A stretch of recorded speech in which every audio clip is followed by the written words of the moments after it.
미국의 트래블러스 보험사에 근무했던 허버트 하이니라는 사람이 있었습니다. 보험의 업무 중에서 통계 수치를 내는 업무가 있습니다. 그래서 이 수익률이 얼마나 날지, 이 보험을 만들면 손해가 얼마나 될지 그런 것을 계산하는 분이 있습니다. 이 허버트 하이니가 그런 일을 하였는데 어느 날 그가 대형 사고가 발생하기 전에 얼마나 많은 유사한 사건이 일어나는지 통계를 만들어 보기로 하였습니다. 통계를 만들어 보니까는 그 수치가 1대 29대 300이었습니다. 1대 29대 300이 뭐냐면은 어느 큰 대형 사고가 나서 사람이 중상을 당하거나 죽는 경우가 1이라고 한다면은 그 전에 여러 많은 유사한 사건에서 경상자가 29명이 나오는 겁니다. 그럼 300명은 뭔가 유사한 사건이 일어났지만은 감사하게도 다치지 않은 경우가 300명이 된다는 겁니다. 그러니까 이것을 우리가 흔히 말하는 하인리 법칙이라고 부르는데 1대 29대 300이 됩니다. 그러니까 한 명이 큰 사고를 당하면은 이미 그 앞에 29명 또는 300몇 건의 큰 경고가 있었다는 겁니다. 여러분, 이 하인리 법칙이 무엇을 보여줍니까? 통계적으로 어떤 사고가 일어나기 전에 유사한 사건이 이미 경고적으로 많이 일어난다는 겁니다. 오늘 예수님의 비유를 우리가 지금 연속적으로 살펴보고 있습니다. 예수님의 비유는 일종의 하나님의 심판이라는 큰 사건을 앞두고 예수님께서 연속적으로 말씀하시는 경고라고 볼 수가 있습니다. 여러분, 오늘 우리는 성경 말씀을 3개의 비유를 연속적으로 우리가 살펴보고자 합니다. 오늘 3개의 비유는 우리가 너무나 잘 알듯이 잃은 양, 그리고 잃은 드라크마, 잃은 아들의 비유입니다. 여러분, 이 3개의 비유를 어떻게 잘 이해할 수 있을까요? 여러분, 종교개혁가 마틴 루터는 자신의 성경 공부 방법에 대해서 이렇게 말한 적이 있습니다. 나는 성경을 볼 때 우선 나무 전체를 흔든다. 그러면 잘 익은 열매가 떨어진다. 그것을 받아서 은혜를 받고 그 다음에 큰 나무가지를 흔든다. 그리고 장가지를 흔들고 그러고 난 다음에는 그 아래에 있는 잎사귀를 살펴본다라고 루터가 말하였습니다. 여러분, 종교개혁가 마틴 루터가 말한 공부방법이 무엇을 의미합니까? 한마디로 말해서 성경은 먼저 전체를 살펴보고 그 다음에 각 구절을 이해하라는 겁니다. 바로 이 이유가 제가 오늘 3개의 비유, 이 긴 비유를 3개를 한꺼번에 설교하는 이유입니다. 왜냐하면 이 3개의 비유는 하나의 주제를 담고 있기 때문입니다. 여러분, 이 3개라는 비유, 즉 나무 전체를 루트가 말한 대로 흔들면 어떻게 되겠습니까? 어떤 열매가 떨어지겠습니까? 우리가 이 비유를 가만히 보면은 2가지 공통점이 있다는 것을 알게 됩니다. 첫 번째 공통점이 무엇입니까? 모두 한결같이 잃었다는 것을 보여주고 있습니다. 첫 번째 비유에서는 양을 잃었습니다. 그리고 두 번째 비유에서는 돈을 잃었습니다. 그리고 세 번째 비유에서는 아들을 잃었다라고 지금 이야기하고 있습니다. 그러니까 우리가 이 비유에서 발견할 수 있는 첫 번째 공통점이 무엇입니까? 바로 무언가를 잃은 상태에서 이 비유가 시작되었다는 겁니다. 두 번째 발견할 수 있는 공통점은 한결같이 그 잃어버린 것을 찾고 있다는 겁니다. 여러분, 양을 잃어버린 사람이 양이 100마리였는데 고작 손실로 치면 어떻겠습니까? 1%입니다. 1% 없어도 된다 이렇게 생각하고 양을 안 찾은 것이 아닙니다. 찾아 나섰습니다. 동전을 잃은 여자도 마찬가지입니다. 그 동전을 찾아 나섰습니다. 아니, 이 아버지는 찾아 나서지 않았습니까? 라고 말할 수 있지만은 그 아버지도 아들을 포기하지 않고 끝까지 기다리고 있었습니다. 그러므로 이 3가지 비유의 2가지 공통점이 무엇입니까? 잃었고 그 잃은 것을 찾고 있다는 겁니다. 그러므로 이 비유의 핵심은 어떤 사람들이 말하는 것처럼 그 양의 막막함이나 아니면 떠나간 아들의 호랑방탕함을 주제로 삼고 있지 않습니다. 오늘 이 3개의 비유의 핵심이 무엇입니까? 하나님이 영혼을 잃어버리셨고 그 영혼을 반드시 찾는다라고 말씀하고 있습니다. 그러므로 이 비유의 주인공은 하나님입니다. 바로 하나님께서 어떻게 나타나시는 겁니까? 양의 소유자인 목자로 나타나시고, 그리고 어둠 속에서 한 드라크마를 찾고 있는 여인으로 나타나시고, 그리고는 멀리 떠나간 아들을 끊임없이 기다리고 있는 아버지로 등장하고 있습니다. 그래서 이 세 가지 비유는 각기 내용이 다르지만은 한 주제를 말하고 있습니다. 그 주제는 무엇입니까? 하나님이 저와 여러분과 같은 잃어버린 영혼을 끝까지 찾고 계신다는 겁니다. 여러분 15장 5절을 한번 보시기 바랍니다. 15장 5절, 우리 15장 5절 말씀을 같이 한번 읽어보도록 하겠습니다. 누가복음 15장 5절입니다. 우리 같이 한번 읽겠습니다. 시작. 또 찾아낸즉 즐거워 어깨에 메고. 뭐라고 말씀하고 있습니까? 또 찾아낸즉 즐거워 어깨에 맨다는 겁니다. 지금 잃어버린 양을, 그 100마리 중에 한 마리 잃어버린 양을 목자가 찾아다녔습니다. 찾고 난 다음에 지금 어떻게 했다는 겁니까? 어깨에 맸다는 겁니다. 여기서 어깨는 복수입니다. 그 양쪽 어깨를 말하는 거죠. 그 양을 찾았는데 양을 한쪽 어깨에다 이렇게 매는 것이 아니라, 당연한 이야기지만 양쪽 어깨에 다리를 움켜잡고 그렇게 지금 돌아간다는 겁니다. 즐거워서 지금 기뻐하는 모습입니다. 아마 이 비유를 읽으면은 너무나 당연한 이야기를 말하고 있지 않은가. 그죠? 우리에게 비유를 진행하기 위해서 뻔한 진행을 하고 있지 않냐라고 쉽게 이 구절을 그냥 넘어가기 쉽습니다. 그러나 오늘 이 말씀은 정말로 위대한 진리를 말하고 있습니다. 여러분 밑줄을 그어 놓으셔도 좋습니다. 그리고 그 어깨 위에다가 복수라고, 양 어깨라고 적어 놓으십시오. 자, 이 말씀이 왜 위대한 진리인지는 이사야 9장 6절을 한번 찾아보시면 됩니다. 여러분 이사야 9장 6절 한번 찾아보십시오. 구약성경 이사야 9장 6절입니다. 구약성경 978면에 있습니다.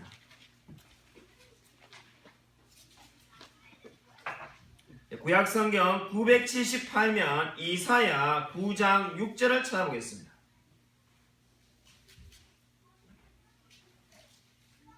이사야 9장 6절입니다. 978쪽에 있습니다. 다 찾으신 줄 알고 같이 한 목소리 읽겠습니다. 시작. 이는 한 아기가 우리에게서 낳고 한 아들을 우리에게 주신 바 되었는데 그의 어깨에는 정사를 메었고 그의 이름은 금요자라 모사라 전능하신 하나님이라 영존하신 아버지라 평강의 왕이라 할 것임이라. 아멘. 예, 지금 한 아기가 우리에게서 낳았다는 겁니다. 이 아기가 누구를 말합니까? 예수 그리스도를 지금 예언하고 있습니다. 기묘자라 묘사라 전능하신 하나님이라고 말합니다.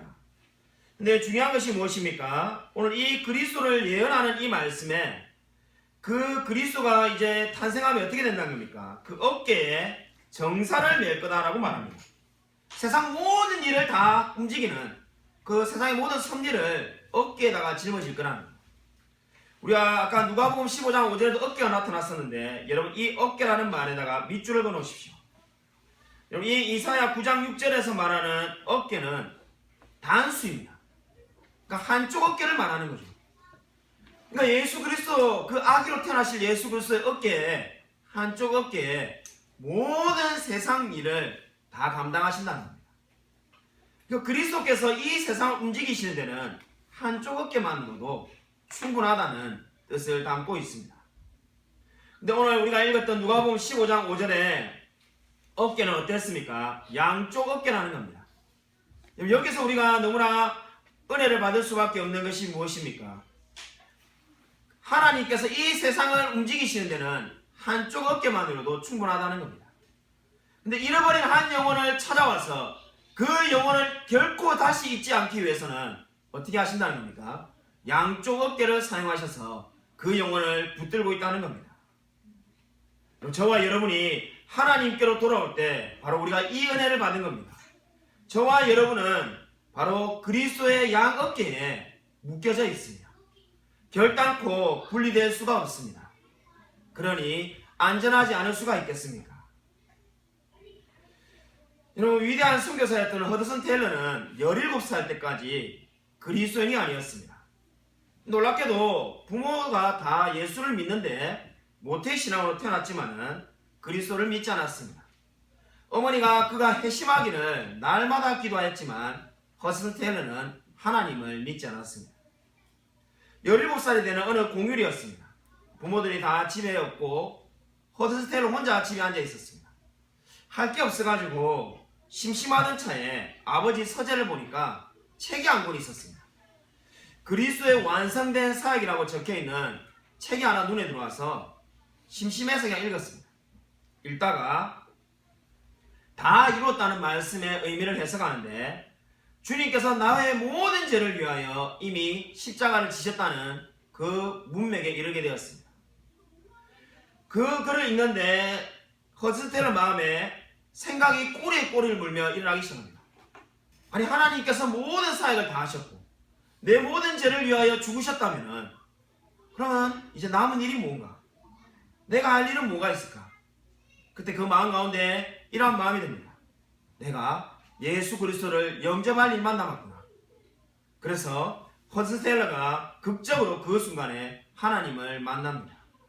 그리고 우리가 너무나 잘 알듯이 위대한 선교사가 되어서 수많은 영혼을 하나님께로 인도하였습니다. 여러분, 오늘 성경이 뭐라고 말합니까? 하나님께서 그 허드슨 테일러를 찾아왔던 그 동일한 하나님이 그 영혼을 찾기 위해서 끝까지 찾아다니신다는 겁니다. 하나님은 지금도 잃어버린 영혼을 찾고 계십니다. 여러분, 드라크마 비유를 보시면은 드라크마 비유에 나오는 이 여인도 그것을 찾기까지 부지런히 찾고 있습니다. 이것이 바로 어떻습니까? 하나님이 저와 여러분의 영혼이 변화될 때까지 결코 포기하지 않으신다는 의미입니다. 특별히 우리가 기억해야 될 말씀은 10절입니다. 이 드라크마 비유에 보면 10절 말씀이 있는데 우리가 그 10절 말씀을 한번 읽도록 하겠습니다. 우리 누가복음 15장 10절입니다. 함께 읽으시겠습니다. 시작. 내가 너희에게 이르노니 이와 같이 죄인 한 사람이 회개하면 하나님의 사자들 앞에 기쁨이 되느니라. 아멘. 뭐라고 말합니까? 저와 여러분이 회개하여 돌아올 때, 우리 하나님을 믿지 않는 한 영혼이 돌아올 때 하나님과 하늘에 있는 사자들, 천사들이 기뻐한다고 되어 있습니다. 그럼 이 말씀의 의미가 무엇입니까? 구원이 결코 취소되지 않는다는 겁니다. 우리 안타깝게도 구원이 취소될 거라고 가르치는 교회가 있습니다. 이단이 아니지만은 그렇게 주장하는 분들이 목사님 가운데 상당히 많이 있습니다. 그러나 위대한 설교자 스펄전이 이 구절을 가지고 설교했듯이 이 구절이야말로 한 번 받은 구원이 결코 취소될 수 없음을 보여주는 가장 강력한 말씀이 되겠습니다. 왜 그렇습니까? 여러분 한번 생각해 보십시오. 저와 여러분이 오늘 구원을 받았습니다. 근데 우리가 만약에 3개월 뒤에 어떤 분은 하나님을 떠나고 어떤 분은 1년 뒤에 다시 하나님을 떠나고 어떤 분은 5년 뒤에 하나님을 떠난다고 가정해 봅시다. 그렇게 떠난 사람을 보고 왜 천사가 기뻐하겠습니까? 여러분, 하나님과 천사는 미래를 다 알고 있습니다. 미래가 현재처럼 보이는 것이 하나님입니다. 그런데 그 영혼이 하나님을 다시 떠날 것을 알고 있는데 왜 기뻐하겠습니까? 그러므로 한 영혼이 하나님께 돌아올 때 기뻐한다는 말은 무엇입니까? 그 영혼이 결코 다시는 떠나지 않는다는 겁니다. 다르게 말해서 하나님께서 그 영혼을 끝까지 붙들고 계신다는 겁니다. 방금 우리가 이런 양의 비유에서 말하는 것으로 말한다면 그리스도께서 양 어깨에 저와 여러분을 붙들고 계시기 때문에 결코 다시는 떠날 수가 없습니다.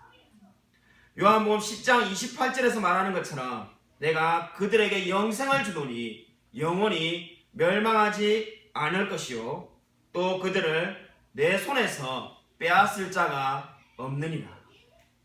무슨 말입니까? 하나님께로 한번 온 그 영혼을 빼앗을 자가 아무도 없다는 겁니다. 여러분 정말로 이 위대한 진리를 믿고 있습니까? 하나님을 믿는 영혼은 결코 다시금 제약된 생활로 돌아가지 않습니다. 여러분 정말로 이 위대한 하나님의 구원받은 그 하나님을 위하여 무엇을 하며 살아가고 있습니까? 대부분의 사람들은 미켈란젤로라는 이름을 잘 알고 있을 것입니다. 근데 보톨도라는 이름을 기억하는 사람은 거의 없을 겁니다. 보톨도 지오바니는 이 우리가 잘 알고 있는 미켈란젤로의 스승이었습니다. 미켈란젤로가 14살이 되었을 때에 그는 보톨도 지오바니에게 문화생이 되겠다고 찾아왔습니다. 그러자 스승으로서 보톨도가 미켈란젤로에게 이렇게 묻습니다. 너는 위대한 조각가가 되고 싶느냐? 그때 미켈란젤로가 기다렸다는 듯이 네 그렇습니다 스승님. 그렇게 되기 위해서 당신을 찾아왔습니다. 그러면 너는 위대한 조각가가 되기 위해서 무엇이 필요하다고 생각하는가? 뛰어난 기술이 필요합니다. 서슴지 않고 미켈란젤로가 이렇게 말했다고 합니다. 그러자 보톨도가 고개를 가로지르면서 아무리 뛰어난 기술이 있어도 위대한 조각가가 될 수 없다고 말합니다. 그 말을 이해하지 못한 미켈란젤로가 아니 뛰어난 기술이 있는데 왜 위대한 조각가가 안 됩니까? 라고 오히려 반문합니다. 그러자 보톨도가 너에게 보여줄 곳이 있다면서 자기랑 같이 가자고 합니다. 그곳은 술집이었는데 두 군데 술집을 보여주었습니다. 술집 앞에 아주 멋진 조각품이 있었습니다. 미켈란젤로가 놀라가지고 저도 이런 조각을 만들고 싶습니다라고 서슴지 않고 말하였습니다. 그러자 그 대답에 만족하지 않고 스승이 또 다른 곳으로 데리고 갑니다. 세 번째로 간 곳이 성당이었는데 거기에 또 다른 작품이 있습니다. 미켈란젤로가 보니까는 그 작품이 뭐 술집에 있는 작품보다 더 낫지도 않습니다. 스승님, 제가 보기에 술집 앞에 있는 작품이나 이 성당 앞에 있는 작품이나 비슷한 것 같은데요. 그때 보톨도가 이렇게 말합니다. 어느 조각상이 마음에 드느냐?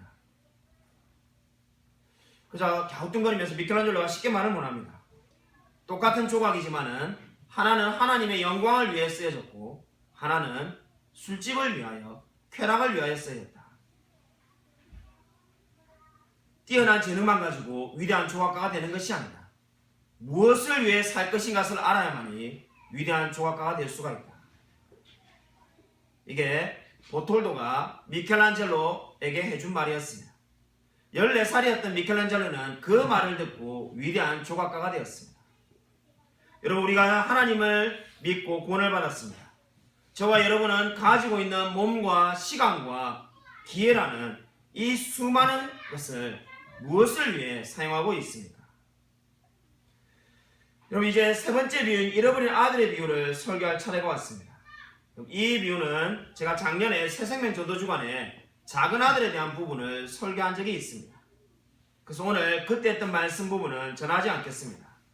여러분, 홈페이지를 찾아보시면은 작은 아들, 소위 말하는 탕자에 대한 설교를 제가 이미 하였습니다. 그래서 오늘 그 다음 부분부터 오늘 보도록 하겠습니다. 오늘 20절을 보시면은 한번 주목해 보십시오. 오늘 20절 말씀을 같이 한번 읽겠습니다. 15장 20절입니다. 시작. 이에 일어나서 아버지께로 돌아가니라. 아직도 거리가 먼데 아버지가 그를 보고 측은히 여겨 달려가 볼을 안고 입을 맞추니. 뭐라고 말씀하고 있습니까? 오늘 4단계로 지금 아버지 행동이 변화되고 있습니다. 처음에 이 아버지는 잃어버린 둘째 아들 탕자를 보았습니다. 그리고 어떻게 합니까? 두 번째로 측은히 여깁니다. 그리고는 달려갑니다. 마지막으로 입을 맞춥니다.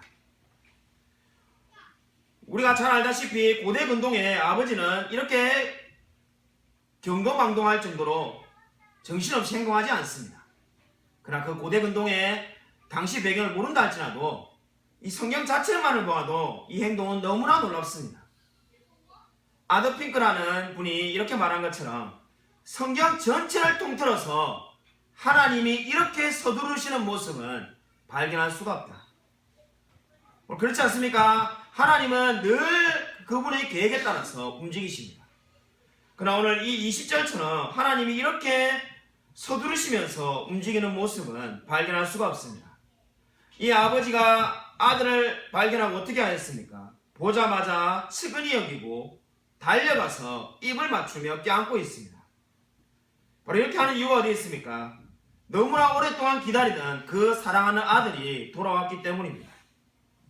여러분, 돌아온 아들에 대해서 이 아버지가 어떻게 대해주고 있습니까? 어떻게 대해주는지가 바로 22절과 23절에 세 가지로 나타나고 있습니다. 여러분, 22절과 23절을 같이 한번 읽어보겠습니다. 시작. 아버지는 종들에게 이르되 제일 좋은 옷을 내어다가 입히고 손에 가락지를 끼우고 발에 신을 신기라. 그리고 살진 송아지를 끌어다가 잡으라. 우리가 먹고 즐기자. 아멘. 뭐라고 말하고 있습니까? 제일 좋은 옷과 손에 가락지를 주고 있습니다. 이것이 한 가지인데, 좋은 옷과 손에 가락지는 의를 말하는 겁니다. 그리스도의 의가 바로 이제 우리에게 옮겨지는 그것을 상징적으로 말을 하고 있습니다. 우리 넘치현의 교회를 1년 이상 다닌 분이라면은 제가 교리 공부할 때 여러 번 말했던 예수님과 나의 그 도표 기억나시죠? 바로 그 의가 지금 전해지는 겁니다. 지금 잃어버린 아들에게 좋은 옷과 가락지를 끼우는 것은 바로 하나님의 의가 이제 잃어버린 영혼에게 전해졌다는 것을 의미하고 있습니다. 살찐 송아지는 뭘 의미합니까? 화목제물이 되신 그리스도를 의미합니다. 그러므로 지금 제일 좋은 옷과 가락지, 살찐 송아지는 사실상 그리스도를 의미하는 같은 겁니다. 그러면 하나 남은 것이 무엇입니까? 이제 신을 심기는 것이 22절에 남아 있습니다. 신을 심기는 것도 그러면은 의로 볼 수 있는가? 그렇지가 않습니다. 지금 제가 아까 좀 전에 말했던 좋은 옷과 가락지, 송아지는 그리스도를 의미합니다. 그럼 신은 무엇을 의미하는가? 성경을 보면은 내 발에 신을 신으라는 표현이 여기에만 있는 것이 아니라 찾지 않겠습니다만은 마가복음 6장 9절에 주님께서 제자를 파송하실 때도 등장합니다. 그때도 주님께서 내 발에 신을 신으라고 말을 합니다. 그뿐만 아니라 에베소서 6장에도 영적 전쟁을 수행할 때 내 발에 신을 신으라고 말을 합니다. 왜 돌아온 아들에게 신을 신기는 겁니까? 이미 좋은 옷과 가락지와 살찐 송아지로 그리스도의 의를 그 잃어버린 아들에게 다 주지 않았습니까? 그것만 해도 충분할 것 같은데 신을 신기는 이유가 어디에 있습니까? 여기서 내 발에 신을 신긴다는 뜻이 무엇입니까? 여기서의 신발은 날마다 우리 걸음을 인도하시는 하나님의 섭리를 말합니다. 그러니까 지금 이 잃어버린 돌아온 아들에게 하나님이 어떻게 대해주시는 겁니까? 날마다 네가 걷는 그 걸음마다 내가 함께하며 인도하겠다는 겁니다. 이미 좋은 옷과 좋은 가락지와 살찐 송아지로 그 모든 의를 주었는데 그것으로 끝나는 것이 아니라 바로 하나님이 너의 모든 발걸음마다 함께 하시겠다는 그 의미로 신을 신기고 있습니다. 다르게 말해서 하나님이 늘 우리와 매 순간순간마다 동행하며 지켜주시겠다는 겁니다. 여러분 이 너무나 놀랍지 않습니까? 바로 이 내 발에 신을 신긴다는 이 말씀에 이런 놀라운 의미가 있습니다. 저와 여러분을 구원하신 그 하나님께서는 내가 너를 구원해줬으니까 너는 이제 너 알아서 한번 잘 살아봐라고 하는 것이 아니라 늘 함께 동행하시겠다고 말씀하고 있는 것입니다. 스펄전 목사님의 설교집에 이런 말이 나옵니다. 내가 하나님을 독재자라고 생각할 때는 죄 짓는 것이 별거 아닌 것처럼 보였다. 그러나 하나님이 내 아버지라는 것을 알게 되었을 때는 죄를 지은 이후에는 견딜 수가 없었다. 하나님이 왕과 신분이라고 생각할 때는 죄를 짓는 것이 쉬워 보였다. 그러나 하나님의 은혜롭고 사랑이 넘치는 분이라는 것을 알게 될 때는 나를 매일매일 돌아보시는 그 하나님을 거역한다는 것이 너무나 괴로웠다. 오늘 그렇습니다. 하나님께서는 저와 여러분에게 가장 좋은 의를 주시고 날마다 우리를 지키시며 인도하고 있습니다. 여러분 이 놀라운 하나님의 사랑을 받은 자입니까? 하나님은 저와 여러분이 잃어버린 자일 때, 죄와 비참에 빠져 있을 때 우리를 끝까지 찾아오시고 그리고 우리를 구원하시고 날마다 우리를 인도하고 있습니다. 여러분은 정말로 이 하나님을 의지하고 있습니까? 여기서 예수님의 비유가 끝나도 너무나 은혜스러운 비유가 될 것 같은데 큰아들 이야기가 나오고 있습니다. 큰아들 이야기는 왜 나오는가? 25절 이하의 큰아들 비유가 나오는 걸 볼 때 우리가 소위 사람들이 말하는 이 비유를 탕자의 비유라고 말하는 것은 적합하지가 않습니다. 사실상 이 비유는 잃어버린 두 아들의 비유입니다. 잃어버린 아들은 탕자만 있는 것이 아니라 탕자는 멀리 떠나간 잃어버린 아들이라면 큰아들은 집 안에 있는 잃어버린 자입니다. 다르게 말한다면 현대적으로 말해서 탕자는 우리 교회 밖에 있는 믿지 않는 자들을 말한다면 큰아들은 안타깝지만은 교회 안에 있는 믿지 않는 자를 말합니다. 여러분 누가복음 15장으로 말한다면은 누가복음 15장 1절에 나오는 죄인과 세리는 둘째 아들에 해당된다고 말할 수 있습니다. 탕자처럼 지금 밖에 있는 사람들이죠. 누가복음 15장 2절에 나오는 바리새인과 서기관들이 바로 큰아들에 대한 겁니다. 그러니까 지금 예수님께서 큰아들을 말씀하신 것은 지금 15장 2절에 이 바리새인들과 서기관들에게 직접적으로 말씀하는 겁니다. 아마 바리새인과 서기관들이 이 비유를 들을 때 이렇게 생각했을 겁니다. 탕자 이야기를 들으면서 그래, 이 이야기는 누가 봐도 죄인과 세리를 위해서 하는 말씀이구나. 아마 들으면서 흥분하였을 겁니다. 그래, 예수님이 참 말씀 잘 전하시네. 그래, 분명히 이 죄인과 세리들은 하나님께로 돌아오야 될 사람이야. 이렇게 생각했을 겁니다. 근데 그렇게 말하고 난 다음에 비유가 끝날 줄 알았는데 큰아들 비유가 등장하는 겁니다. 그리고 그 큰아들 비유는 누가 봐도 분명하게 바리새인과 서기관들을 향하여 예수님이 말씀하고 있습니다. 여러분, 이 큰아들의 잘못이 무엇입니까? 성경에 보면 큰아들의 잘못이 여러 가지가 있습니다. 첫 번째 큰아들의 잘못은 돈을 사랑한 데 있습니다. 만약에 우리가 생각을 바꿔서 돈은 돌아왔고 둘째 아들이 돌아오지 않았다면 큰아들은 기뻐했을 겁니다. 그런데 필요도 없는 동생은 돌아오고 돈은 완전히 사라졌습니다. 그렇기 때문에 이제 큰아들이 화를 내고 있는 겁니다. 내가 사랑하는 돈은 오지 않고 별 필요도 없는 동생은 돌아왔습니다. 그렇기 때문에 큰아들은 기뻐하지 않습니다. 둘째로 큰아들의 잘못이 무엇입니까? 자신의 일을 엄청나게 과대평가하고 있습니다. 자신이 아버지 집에서 수고한 것을 너무나 높이 평가한 나머지 동생을 멸시하고 있습니다. 그래서 30절에 보시면은 이 큰아들은 둘째 아들을 동생이라 부르지 않고 이 아들이라고 말을 하고 있습니다. 이 말은 무슨 말입니까? 자신과 동생이 아무런 상관이 없다는 겁니다. 근데 이 두 가지 잘못보다 더 큰 잘못이 있습니다. 그것은 무엇입니까? 아버지가 기뻐하는 그 기쁨에 동참하지 않는 겁니다.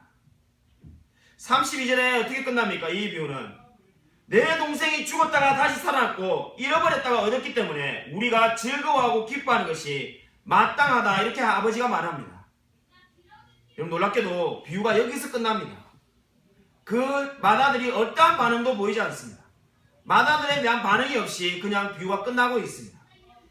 여러분, 그 말은 무슨 말입니까? 저와 여러분의 상상에 이 이야기를 맡기고 있습니다.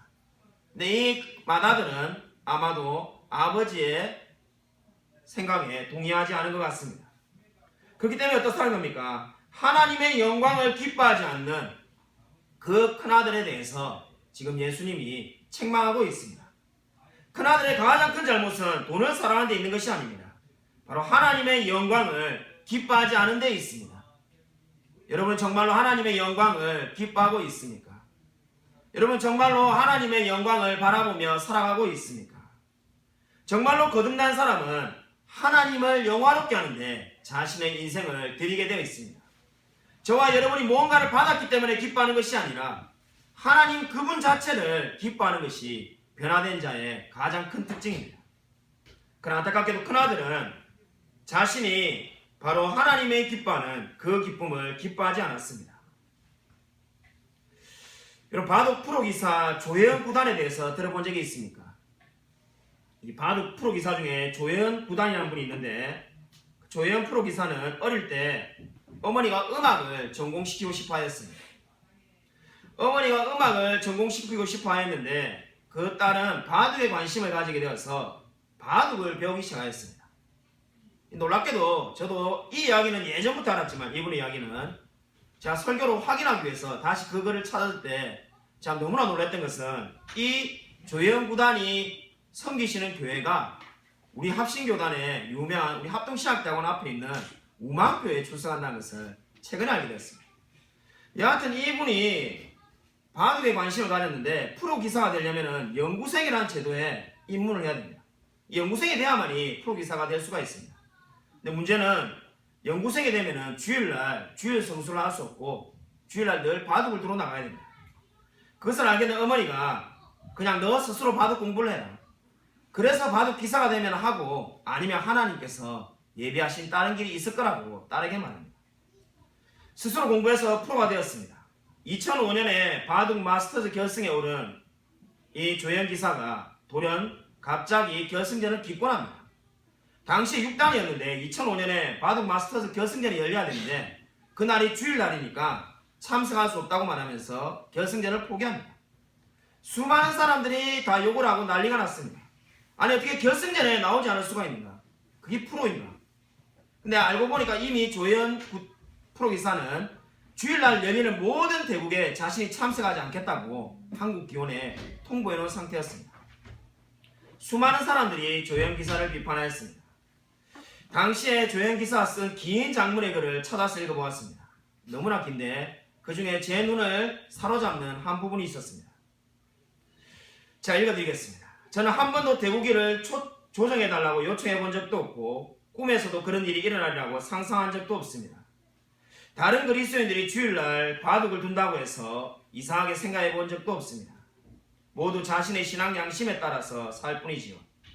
저는 성경에 관해 여전히 무지하며 남들이 생각하는 것처럼 투철한 종교적인 신념이 있는 것이 아닙니다. 오직 주님을 사랑하기를 원할 뿐이며 제가 먼저 받은 주님의 사랑이 저를 이렇게 바꿔놓았을 뿐입니다. 여러분 너무나 놀랍지 않습니까?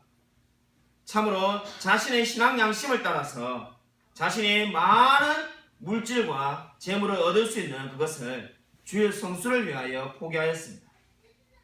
이 이야기가 우리에게 주는 도전이 무엇입니까? 저와 여러분은 잃어버린 자들이었습니다. 저와 여러분은 영적으로 죽은 자들이었습니다. 잃어버린 양, 잃어버린 동전, 잃어버린 아들이 바로 우리입니다. 그런 우리를 하나님께서 먼저 찾아와 주시고 우리를 그분의 자녀 삼아 주셨습니다. 그러면 마땅히 우리가 하나님의 영광을 위하여 살아가야 되는 것이 당연하지 않겠습니까? 우리가 하나님을 위해서 헌신하는 것이 하나님의 우리에게 베푸신 은혜에 비할 때가 안 됩니다. 그러므로 여러분 헌신하고 순종하는 것을 불평하지 마십시오. 하나님이 저와 여러분에게 베푸신 은혜는 그것과는 비교할 수조차 없습니다. 여러분 아무쪼록 이 놀라운 하나님의 사랑을 알고 늘 하나님의 영광을 위해 살아가는 저와 우리 모든 성도님이 되시기를 주님의 이름으로 간절히 축원드립니다.